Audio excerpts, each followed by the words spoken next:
Russiýanyň ýokary derejeli bilim resmileri 30 oktýabrda türkmen kardeşleri bilen Aşgabatda duşup, olim we bilim pudugyny iki tarapyň gatnaşyklary ösdürmegin ugurlaryny ara alyp maslahatlaşdylar. Azatlyk radiosynyň bilim pudugyna çeşmeleri duşuklarda ileri sürülen ugurlaryň käbir jekme-jeklikleri barada maglumat berýärler. Yerli magarif işgärleri bilim resmileriniň beren beýanatlarynyň setraralaryny seljerýärler. Iki ýurdun bilim resmileri ykdysady hyzmatdaşlyk boýunça türkmen Rus hökümet ara toplarynyň duşuklarynyň çäklerini çarşany bugün Türkmenistanyň bilim ministrligine duşuşdy. Bu ugurda aýry başga iki duşuk geçirildi. Birinji duşukda Türkmenistanyň bilim ministriniň orunmasary Azat Ataýew, Russiýanyň magarif ministriniň orunmasary Andrey Korneýew bilen bilim ulgamyna hyzmatdaşlygy maslahat etdi. İkinji duşukda Russiýanyň ilim we ýokary bilim ministriniň orunmasary Konstantin Mogilowski türkmen kardeşleri bilen ýokary bilim pudugyny tejribe alşmagyň ugurlaryny maslahat etdi. Türkmenistanyň Milli Bilim Institutunyň bir işgär Azatlyk radiosynyň habarçysy bilen gurrundaşykdy. Bu duşuşuklary däp bolan howaý duşuklary adlandyrsa-da gepleşikleriň barşyna käbir çynnyky meseleleriň aralanyp maslahatlaşanyny ünitjekdi. Hem gepleşiklerde bilim pudugyny tarapaýyn hyzmatdaşy ösdürmegiň haýsy möhüm ugurlary maslahat edildi. Azatlygyň çeşmelerine görä türkmen tarapy Russiýada ýokary bilim alýan türkmen taleplerine degişli gödäwçilik mexanizminiň güýçlendirilmegine we Russiýanyň ýokary bilim edaralary tarapyndan türkmen raýatlaryna hödürlenýän döwlet kwotalarynyň sanynyň artdyrylyp türkmenleriň hususy tertipde Rus ýokary hujaýlaryna kabul edilmeginiň doly ýatyrylmagyna gyzyklanma bildirýärler. Öwdegede Rus resmileri gysga möhletde hünärmenleri taýýarlamagy gönükdirilen professionalitet maksatnamatynyň çäklerini şeýle-de orta mekdeplerde jemleýici synaglary geçirmegiň mümkinçilikleri babatyna Rus tejribelerini teklip edýärler. Rus maglumat çeşmelerine görä professionalitet taslamasy Russiýanyň bilim ministrligi tarapyndan 2020-nji ýylda işe girildi. Bu taslama ýokary ýerseg bildirilýän hünär ugurlary boýunça hünärmenleriň gysga möhletde taýýarlanylmagyny, hünär okuwlarynyň möhletiniň gysgaldyryp studentleriň talap güýçli bolan işleri gysga wagtda iýerilmegini gödeňinde tutýar. Azatlyk radiosynyň bilim ulgamyna çeşmelerine görä türkmen tarapy duşuklarda esasan hususy tertipde Rus ýokary hujaýlaryna kabul edilen türkmenistanlaryň sanynyň azaldyrmagyna ýa-da munyň düýbünden ýatyrylmagyna, şeýle-de bu ýurtda ýokary bilim alýan türkmen taleplerine degişli gödäwçilik işleriniň güýçlendirilmegine uly ünit gönükdirdi. Azatlygyň çeşmeleri Türkmenistanyň bilim ministrligine türkmen raýatlaryny Rus ýokary hujaýlaryna kabul etmekligi diňe döwlet sargydy esasyny hemde Russiýanyň kwotalary boýunça amal açyrmak hakyna şeýle-de türkmenistanlaryň hususy tertipde Rus ýokary hujaýlaryna okuwa kabul edilmegini doly ýatyrmak hakyna şu ýylyň ahyryna çenli Rus resmileri bilen gepleşikleri geçirmegiň tawsirlerini aýdýarlar. Ýokardan gelen gizlin uýruk esasyna Rus tarap bilen ministrlik häzirki wagtda işçen ýagdaýda tapgyrlaýan gepleşikleri we duşuklar geçirýär. Sebäbi 2025-nji ýyldan başlap türkmen raýatlarynyň Orsiýada hususy tertipde okuw gitmeginiň doly ýatyrylmagy gödeňinde tutulýar. Şu sebäpli hem 30 oktýabrda Rus tarapyndan türkmen raýatlar üçin bölünip berilýän okuw kwotalaryny köpeltmek haýyş edildi. Diýip bilim pudugyna çeşme aýdýar. Onun maglumatlaryna görä şu wagt içinde her ýylda 7000-7500 şemeti Türkmenistany Rus ýokary hujaýlaryna kabul edilýärler. Şolardan 500-600 student Rus tarapynyň döwlet kwotalary boýunça okuwalýar. 2025-nji ýylda Rus tarapynyň döwlet kwotalary boýunça Rus ýokary hujaýlaryna iýerilýän studentleriň sanyny 800 1000 adama çenli ýetirmek meýilleşdirilýär. Diýip çeşme aýdýar. Ýöne şol bir wagtda çeşmeniň sözlerine görä Türkmenistan mundan belek Russiýanyň ýokary hujaýlaryna gidýän türkmenistanlaryň sanyny ýylda 1000 adamdan köp bolmalygyny gazanmaga çalışýar. Şeýlelikde Russiýa uğru boýunça akademik migrasiýa 90 ötermeçenli kemeldiler. Diýip çeşmeýe aýdýar. Azatlyk radiosynyň habarçylary mundan da Russiýa ýokary bilim almagy barýan türkmenistanlaryň ýurtdan çykmagyna ruhsat berilmezligi barada birnäçe gezek habar beripdi. Bulardan başga da Türkmenistanyň bilim ministrligi türkmen studentlerining Russiýada bilim alýan döwürlerini olara gödäwçiligi güýçlendirmek maksady bilen Rus tarapyna birlikdäki gödäwçilik mexanizmini işläp tirmegi teklip edýär. Rus resmileriniň professionalitet taslamasy hakyna şeýle-de orta bilimne jemleýici synaglary boýunça türkmen kardeşleriniň paýlaşan tejribeleri Türkmenistanyň bilim giňişligine käbir soraglar döretdi. Maglumat üçin aýdylsa Türkmenistan mundan da ýurdun ilkinji prezident Saparmurat Niýazow döwründe 9 ýyllyk orta bilim tejribelerini başdan geçirdi we Russiýanyň professionalitet taslamasyna ileri tutuluşy ýaly bilimedel esasan hünäre esaslanýan. Gysga möhletde hünär öwrenmäge gönükdirilýän praktikalar hem synap gördü. Ýöne yerli synçylara görä şeýle tejribeler Türkmenistana synagdan geçip bilmedi we ýurdun ikinji prezidenti Gurbanuly Berdimuhammedow tarapyndan orta bilim maksatnamalarynyň möhletiniň uzaldyrmagyny, şeýle-de hünär öwrenmekde bilime has ähmiýet berilmegini gödeňinde tutýan maksatnamalaryň ornaşdyrylmagyny alyp geldi. Munyň netijesinde orta bilimne de, ýokary bilimne de okuw maksatnamalarynyň möhüreti uzolduldy. Muňa garamadan Azatlyk radiosynyň bilim urgumyna çeşmeler rus resmileri bilen geçirilen duşuklaryň ýa-ni Türkmenistana orta bilimiň möhüretiniň gysgaldyrmak ähtimallygynyň gaýtadan gün tertibine getirilip başlanan onaýdýarlar. Ministerlikde eýem bir näçe ýyldan bäri iş orunlaryny gysgaltmak çärelerini badalga berildi. İşgär sanyny azaltmak boýunça ýokardan berilýän talaplar soňky aýlarda hassa güýçlendi. Bir döwür mektepleri 12 ýyllyk eden hökümet 2026-njy ýylda umumy bilim berýän mektepleriň okuw möhletini 10-11 ýyla getirmegi planlaşdyrýar diýen maşmaşlar ýaýra uğrady. Şu jahitden Sowetler döwründäki ýaly esasy orta bilimi 8-9 sınıfa, umumy orta bilimi 10-11 sınıfa getirmek göz öňünde tutulýar we ol iki okuw basganjagyny tamamlayan ýaşlara ortaýetdäki ýaly YG we OG gutorduş synaklaryny tawşartmak islegleri bar. Ýörüýte we orta hüner mekteplerini hünermenler taýýarlamagyň möhletini gysgaltmak we umuman orta mekteplerde hem 2026-njy ýylda esasy orta mektebi 8 ýa 9-njy sınıfda we umumy orta bilimi 10 ýa 11-nji sınıfda tamamlamagy ýola goýmak planlarynyň iň esas sebäbi bir pedagog kadrlaryň sanyny kemeltmek bolup durýar. Hut şonuň üçin hem şeýle usullary ýol urmagy mejbur edilýär.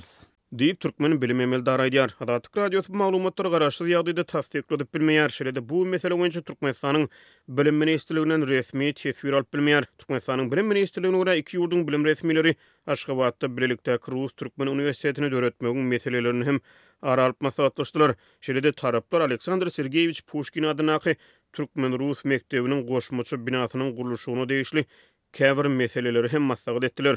Resmi çeşmelere göre Russiýada 30 000-den gowrak Türkmenistana talip ýokary bilim alýar. Bu san daşary ýurtlardaky türkmen studentleriniň sany boýunça birinji orunda durýar.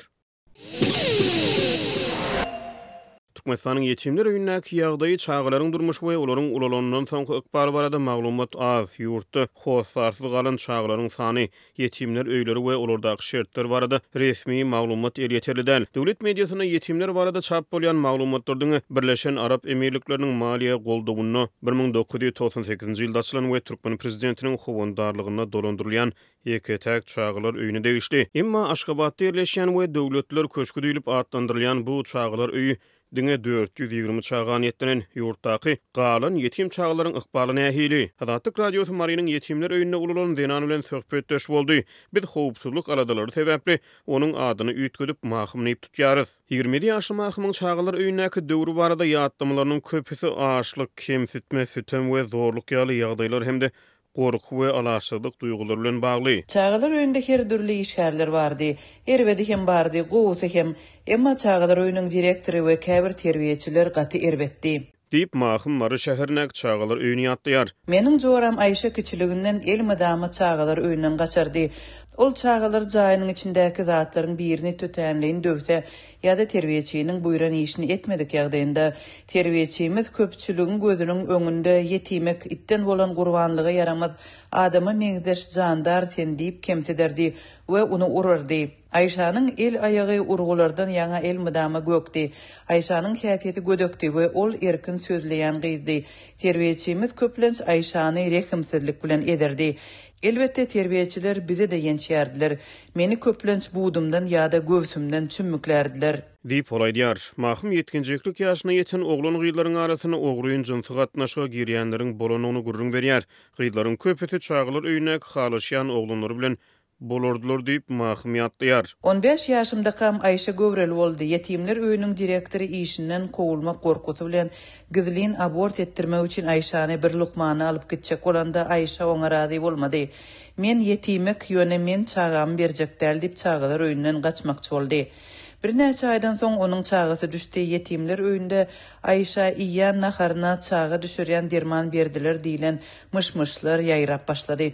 Ondan soň Aýşa ruhy çaýdan hassa boldy. Ony ruhy ketel hökmünde hassahana uğratdylar. Polisiýa işgärleri sizden bir zat sorasa aýdaýsaňyz günüňizi dowdaha öwrer diýip terbiýeçiler we direktor bize haýbat atardy. Men yetimler öýünden çykanymdan soň Aýşanyň aradan çykandygyny eşitdim. Şeýle mahkum yetimler öýüne yetkinjekleri jynsyk gatnaşyga mejbur edýän terbiýeçiniň hem bolanyny ýatlaýar. Begli atly bir polisiýa işgäri bardy. 18 ýaşyna ýetmedik gyýlarymyza la katardy. 2013-nji ýylyň gözünde bize bir täze terbiýeçi geldi. Terbiýeçimiz Begliniň garyndaş ekeni. 15-17 ýaşly gyýlaryň içinden owadanlaryny saýlap, Begli sana islan zadyň alyp berer, 18 ýaşyň dolanda sana öýlenir, sana jaý berer diýip şol polisiýa işgäri bilen gezmäge mejbur edýärdi. Ýüzewren gyýlary bolsa ýenjerdi. Polisiýa ýa-da başga bir edara ýüz tutmaklyk aklymyza hem gelmezdi. Polisiýa biziň gözümüze jaza beriji yer bolup görnýärdi.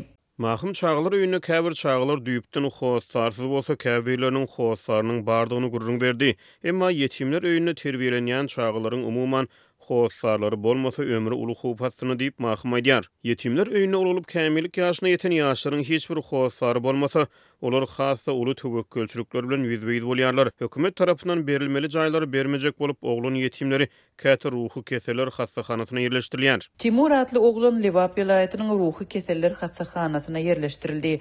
Onuň hiç hili hossary ýokdy. Timur gaty akylly we rahat oglandy. Beýleki oglanlar ýaly ogurluk hem etmezdi. Yetimler öýüni tamamlap hökümetde jaý berýänçe we öýde gazanç edip kireýine jaý tutýança tanışynyň öýünde ýaşap başlady. Jaýy nowaty durdy. Bir näçe ýyl garaşdy, emma hökümet oňa jaý bermedi.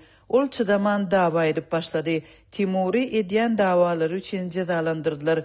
Häkimlikde dawa edýän mahally polisiýa işgärlerini çağırıp ony 72 saat izolatorda sakladylar. Mahkum Türkmenistanyň kanunçylygyna laýyklykda polisiýa işgärleriniň islenlik adamy 72 sagatyň dowamyna saklamagy hakynyň bardygyny belläp, ondan soň ýigidi ruh hassahanasyna ýerleşdirenliklerini gurrun berdi. Timur häzirki güneçenli ruhy hassahanasynda ýaşaýar.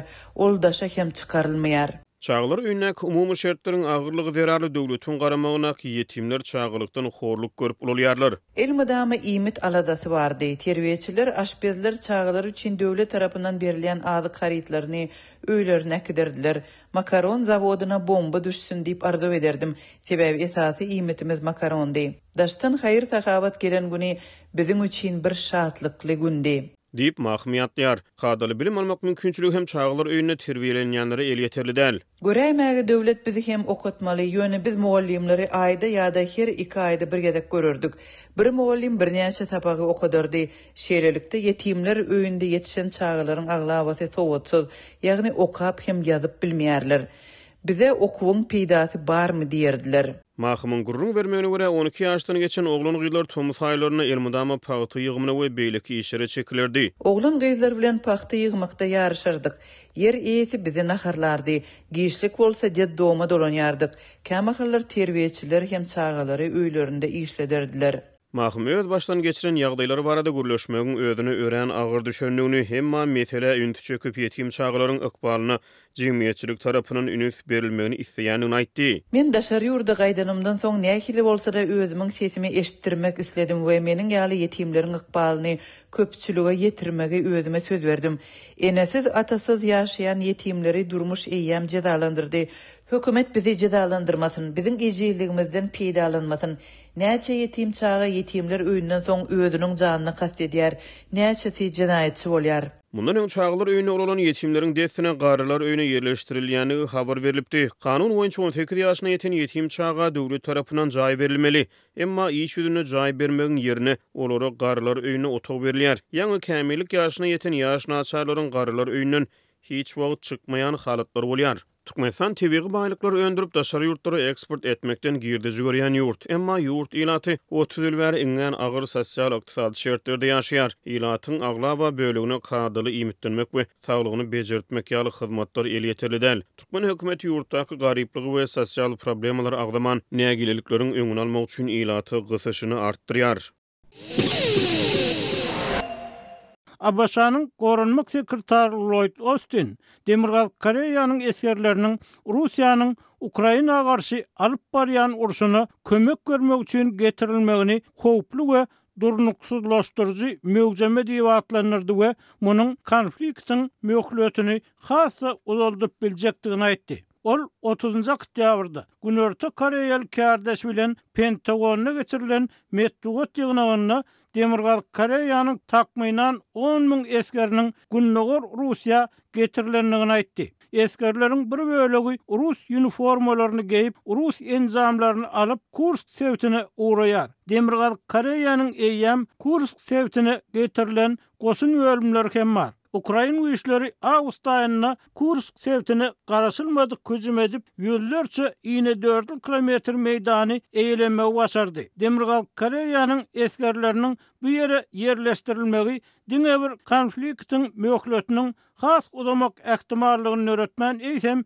beýlekleriň hem herekete gelmegine meçe görüp biler. Bir ýerde bolup biljek bir topar zat bar diýip Austin aýtdy. Ol sözüni dowam etdirip Russiýanyň Demirgal Koreýanyň eskerlerini söwüşde ulanmak ähtimallygynyň ören ýokardygyny belledi. Austin Demirgal Koreýanyň eskerleriniň söwüş meýdanyny Ukraina Birleşen Ştatlar we onun yaranlar tarapyndan berilen yaraglar arkaly nişana alınmagyna garaşyp boljakdygy barada aýdanlaryny gaýtarady we olaryň käýeriniň ölmeginiň mümkinligini aýtdy. Egerde Rus eskerleri bilen bilelikde söwüşýän bolsalar, olar söwüşýän taraplar bolýarlar we munyň netijesinde biziň olaryň öldüriljekdigini we yaralanjakdygyny ananmagy ähli esasymyz bar diýip Austin aýtdy. Birleşen Ştatlar bu ýagdaýa ören çynlykay garaýar hemde Kremli uğrunu ütkötmäge çagyrýar. Moskwanyň Birleşen Milletler Romasyndaky ilçisi 30-njy oktýabrda New Yorkda Howpsuzlyk Geňeşine ýüllenip, Russiýanyň Demirgal Koreýa bilen edýän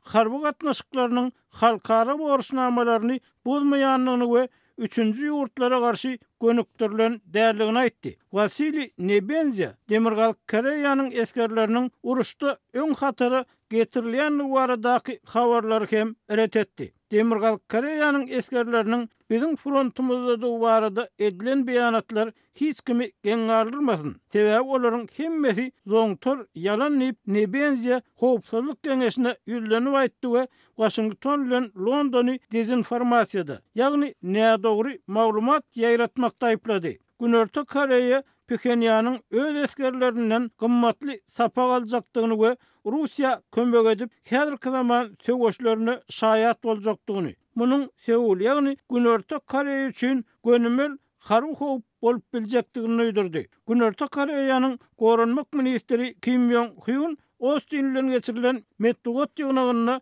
bu goşun ýerleşdirmesiniň hökman Koreýa armadasyny uruşturmagyna sebäp boljakdygyny ananmaýanlygyny, ýönüniň howpsuzlyk wehimlerini ýokarlandyryp biljekdigini, sebäbi Demirgal Koreýanyň esker iýermegiň deregine Moskwadan Rus harby tehnologiýasyny almaga çalışmagynyň ähtimallygyny aýtdy. Bir taktiki ýadra yaraglaryny we kontinentara ballistik raketa tehnologiýasyny hem ölçüni alyp biler diýip ol sözüniň üstüne ýetirdi. Şu aralykda Demirgal Koreýanyň ýokary derejeli diplomaty Moskwa gepleşik geçirmäge geldi. Günorta Koreýanyň aňta uğurlugy bu gepleşikleriň goşmasy eskeri bermek we Demirgalyň öz beren kömegine derek aljak zatlary barada bolmagynyň mümkinligini aýtdy.